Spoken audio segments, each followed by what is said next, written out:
What is up, what is good, guys, and everybody else? Welcome back to the channel, welcome back to House of Kate, your boy Fulla, and we're back with another League of Legends related reaction. This time I am reacting to another Necrit video called All You Need to Know About Demacia. Yeah, so I don't really know much about Demacia. I only know like a few things, some of the characters that, the obvious characters that we know. But yeah, other than that, nothing much. So pretty interested to see what the lore is about, what they're all about. I know a little bit more about Noxus because I think I've done a bit more videos. I've watched a bit more videos that explained Noxus compared to everything else. So yeah, I'm interested to get into all these. I think I'll also do like for the other territories as well. I'm guessing that he should have videos on them as well. So yeah, anyways, without further ado, let's just get into this. I hope you enjoy this reaction. If you do, please leave a like, sub to the channel, and leave a comment down below telling me what your thoughts were on this video. And if you have not watched the original video, I will put a link in the description below so you guys can check it out and support the original creator. And yeah, anyways, without further ado, let's just get into this. Let's go. In this video, you will learn everything you need to know to get started on the story of Demacia.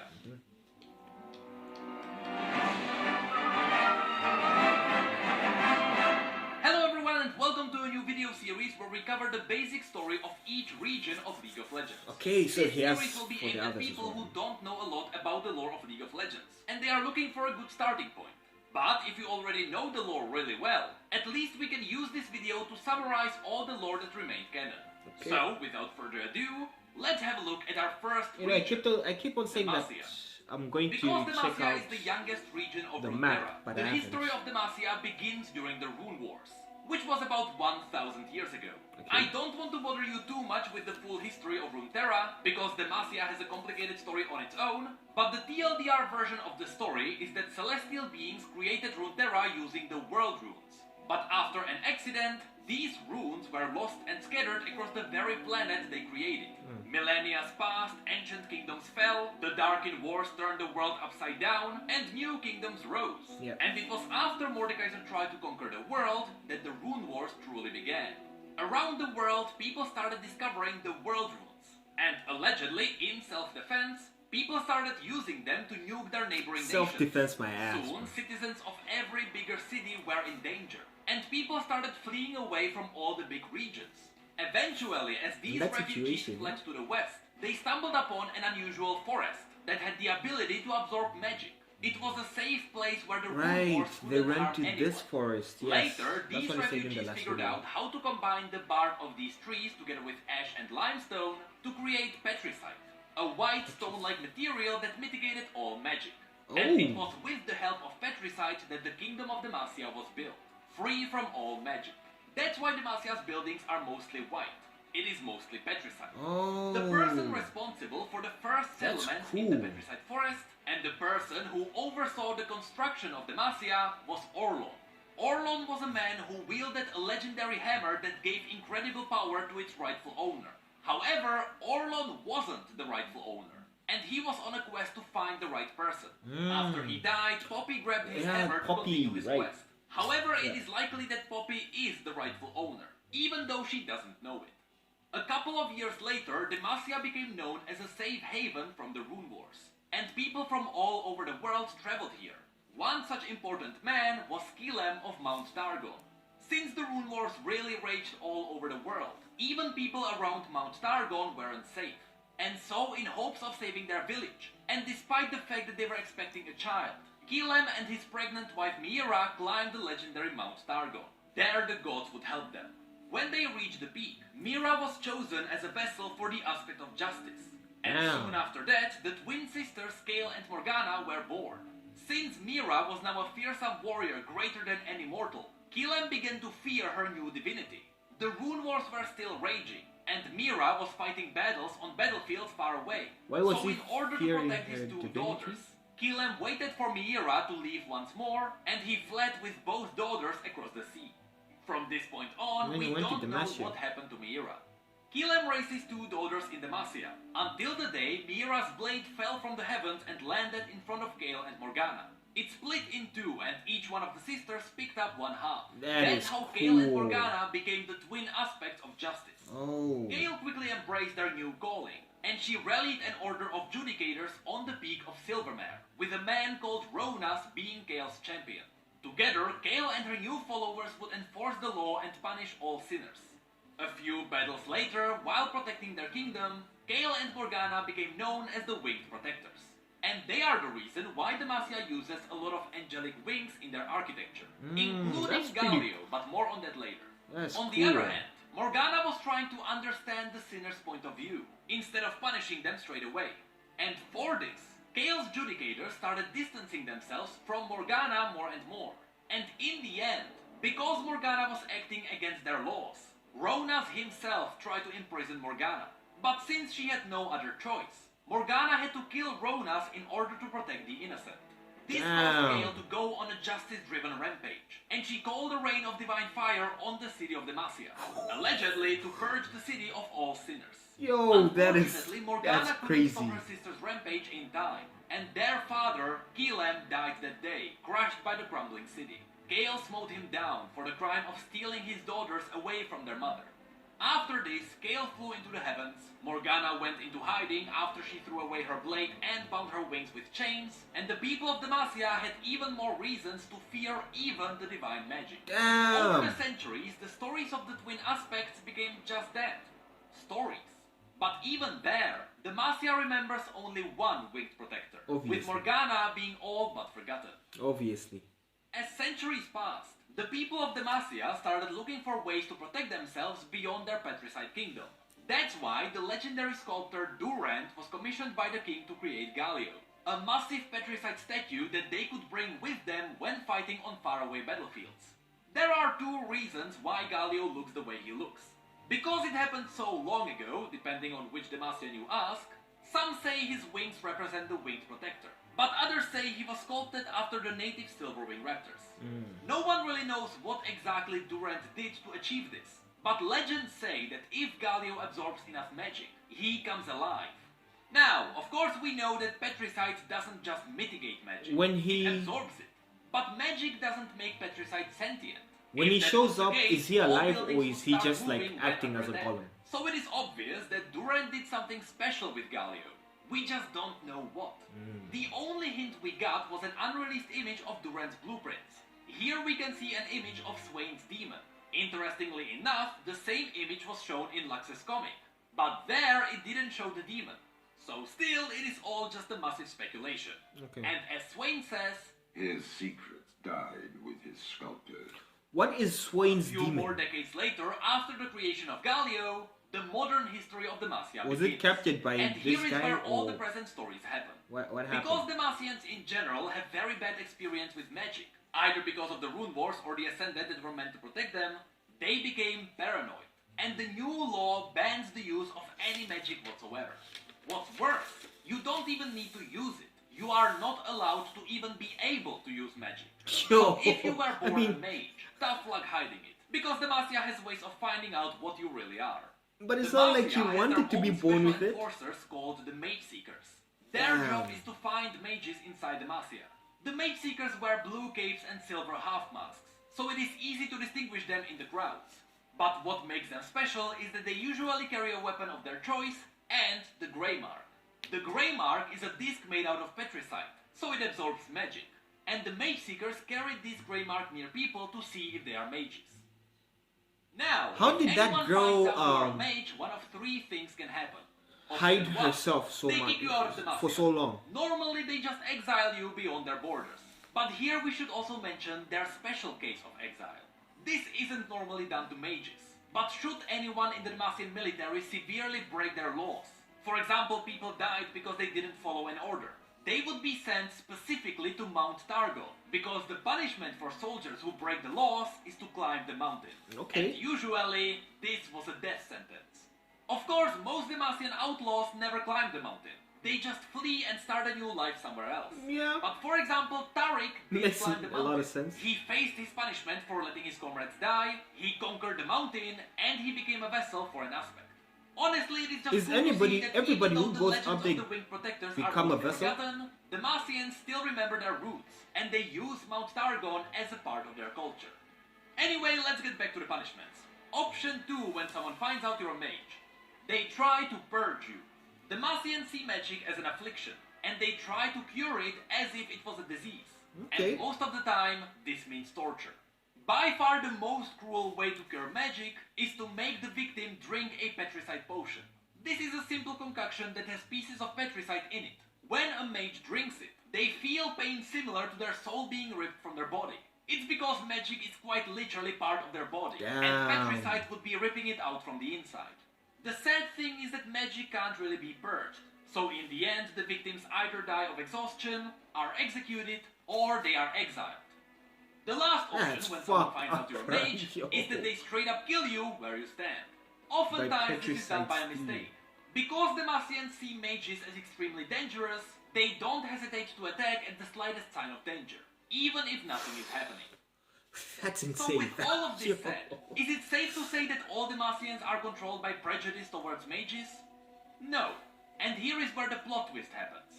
The interesting part comes in when you realize that a lot of the nobles and highborn Demacians are mages. And it is these hidden highborn mages that imprison other poor mages that got discovered. That's this fucked up, naturally bro. fills Demacia with hypocrisy. And Yeah. it is actually the main plot point of Demacia right now. This entire conflict really started to surface when Silas came into play. He was a boy with the ability to see mages. In his eyes, people afflicted by magic would glow brightly.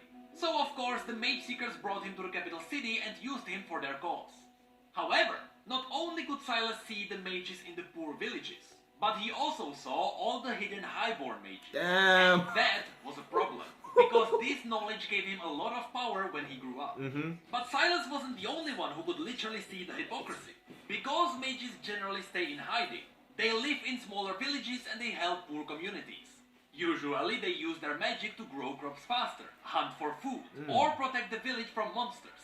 As a result, these smaller villages appreciate mages, and they see the good in them. So right now, Demacia is in a civil war.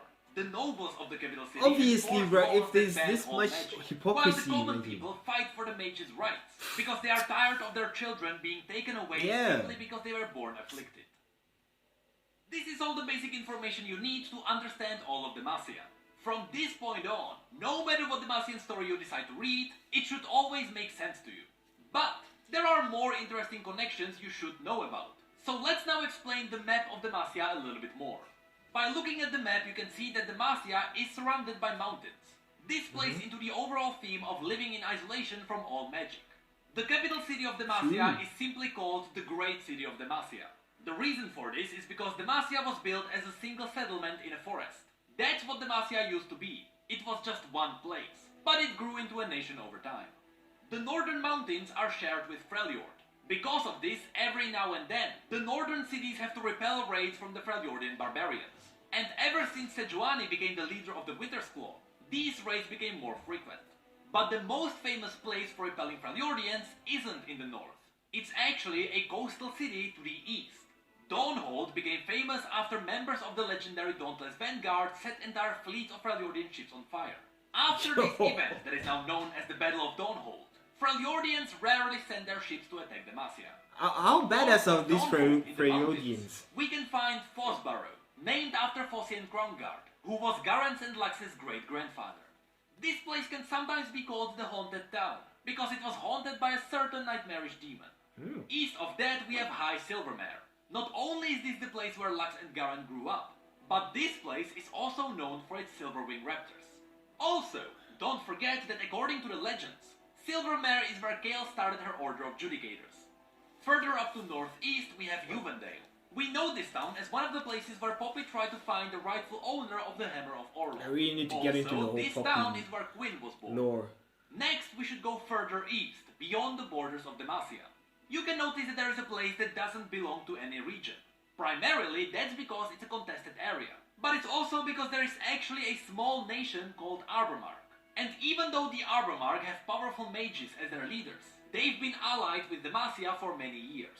In fact, in a recent story, after the Demacian Civil How does War that started, work? Demacia asked Armark to send over one of their trusted mages to help them figure out how to stop Silas's rebellion. You guys And hate of course, mages so much, this and yet you Armark have an mage alliance wouldn't be with harmed mages? as long as they respect Demacia's laws. Going a little bit south Come from on, the Northern bro. Mountains, there is supposed to be a town called Dragborn. This is where Silas was born, but as of right now, it is not shown on the map. Next, we have Greenfang Mountains. This place is special because this is where Galio was awakened for the first time. South of the Greenfang Mountains, we have Torbicia, a city that was recently ruined by an earthquake. Lux traveled here with the Illuminators to help its citizens. The Illuminators are a group of people that help the sick and the poor. Right. Even further south from that, we They're have basically Redwood, like what, a Red castle Cross or where something, Jarvan right? helped Shyvana kill her mother, the Black Dragon Yiva. And lastly, we need to talk about a very special place that is still a little bit of a mystery. If you have seen the Call of Power cinematic, where Rise is collecting world runes all around Runeterra, I have not you seen may that have one. I have noticed to that check it at out. the beginning he walked in a ruined ivory forest. This, of course, was the ancient Petricite forest that Demacians harvested to craft Petricite. And it is under these trees that Rise is storing the world runes. We can assume he stores them here because Petricite mitigates their magic. However, we are not sure if Rise knows that the trees are absorbing wait, it as well. this is the and one that I think he's I have slowly watched making it. a world rune empowered forest. Also, in the think I have cinematic, watched it. Rise reveals an image that probably shows the past. But as of right now, we don't really know what it means. And we don't even know who built the Demacian Vault. The last thing I want to do in this video is to quickly mention all champions connected to Demacia. Because sometimes people get surprised when they learn that their favorite champion belongs to a totally different nation than they thought. Alright, that's cool. So, here's the full list. Poppy was there when the first Demacian settlement was constructed.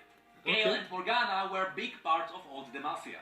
Lux and Garen are members of the Crown Guard family, which is a Demacian noble house. Lux is also a highborn mage in hiding, but Garen is not. Right, Garen's yes, ultimate yes, is actually yes, not them. magic. Oh, It that's is a what I reference to was the fact wondering, that like, Demacians how- revere the aspect of justice. So in How reality, she the giant wasn't holy hiding. blade She's is a just noble. Gale answering his prayers. Silas escaped the Demacian prison and he kickstarted the Mage Rebellion. Jarvan IV is a Demacian prince. His full name is Jarvan Lightshield. Sona was an Ionian orphan that was brought to Demacia by a rich musician. Sona is also technically a mage in hiding. Even though Lucian spends most of his time traveling around Runeterra and hunting the undead, he also comes from Demacia. Fiora comes from House Laurent, which is a Demacian family of elite duelists. Quinn is a hunter from Demacia's mountains. Shyvana simply stumbled upon Demacia when she Damn, was Shyvana running away looks from her ruined badass. mother. She and Jarvan helped each other and now Shyvana is allowed to stay in Demacia. But again, she is hiding her magical form. Vayne is also from Demacia. She is a monster hunter who's on a quest to slay the demon that This killed is her parents. the one that was Of in one of course, the that cinematics, I demon forgot, is with the actually crossbow Evelyn, and who whatnot. has her own cult of followers in the mountains of Demacia. Xin Zhao was an Ionian who was captured by Noxians and used in battles against Demacians. After he learned that he was supposed to die in the first battle against Demacia, Xin Zhao decided to swap sides, and King Jarvan allowed it. So Xin Zhao now fights for Demacia. Galio is a petrified colossus created by Durand. He mostly sleeps near the capital city, and he is rarely awakened by magic. Nocturne is a demon who haunted Fosborough. Tariq was a Demacian soldier who didn't take his duty seriously, and he was sentenced to die at the peak of Mount Targon. Vel'Koz is roaming the contested area I don't east get of that one, Demacia, what? and occasionally he attacks Demacian settlements. And finally, during his adventures around Runeterra, Ezreal also visited Demacia. He tried to impress Lux, but Lux barely remembers who he even is. Oh, that's tough. That's And tough. this, ladies and gentlemen, should be all the information you need to know Oh, about Demacia. wow. From this point on, it really doesn't matter what stories you read. Everything should fall in place. If I can recommend a few stories, go ahead and read the story of Silas. Right now, he is the most important Demacian because he is pushing the story forward. Okay. And close behind him, we have Lux, because she is pictured as the main character of Demacia. And she really underlines what it means to be a mage in Demacia. Okay. With that, I hope you enjoyed this video, and if you like the concept, feel free to recommend what region we should have a look at next. Again, thank you so much for watching, and I'll see you next time. Right. Yeah, this was another great video, fam. Honestly speaking, very informative as always. As always. See, this is why I cannot fuck with Demacia, fam. I just can't. This the two hypocritical, bro. I mean, I just can't fuck with them. They can't be like, oh, mages are not allowed when they themselves are mages, but then they just getting like the poor people killed, the poor mages killed off. Like, come on, bro. That's just, that's fucked up. Like, they even have a relationship with a city. Was it a city, a town, country, a small country of mages? Like, come on, matey. If you hate mages that much that you just out there slaughtering mages, exiling them and stuff like that, torturing them, then matey, just stay away from mages in general. Don't just like pick and choose when you want to use them and when you don't want to use them. Stuff like that. I just can't fuck with Demacia, fam. I just can't. I'm sorry. I just can't. Noxus does it for me right now. It has its bad sides as well, I think. Let me see. Can I think of any bad side? I mean, there's probably some bad sides there, If I were to think about it properly, there's probably some shady stuff going on there as well. But, at least, they treat the citizens fairly, and, they stand by their morals? No, not morals. What they believe in, I guess. Strength, basically speaking, right? If you're strong, you move up in life. They will acknowledge you and stuff like that. These guys here are hypocritical for days. I just can't fuck with them. I just can't. I just can't. But otherwise, it was pretty cool. I enjoyed learning about like the mage seekers. I was wondering how Lux kept herself hidden and stuff. Well, now it makes sense that she's a noble, and basically easier for them to stay hidden and stuff like that. Anyways, I enjoyed this a lot. I hope you enjoyed this reaction. If you did, please leave a like, sub to the channel, and leave a comment down below telling me what your thoughts were on this video. And if there's a specific territory that you guys want me to do after this one, you can let me know and I'll do that one. That is if I see it before I already do the next one anyways. But yeah, anyways, without further ado, I hope you enjoyed it. I already said this, right? Anyways, guys, later.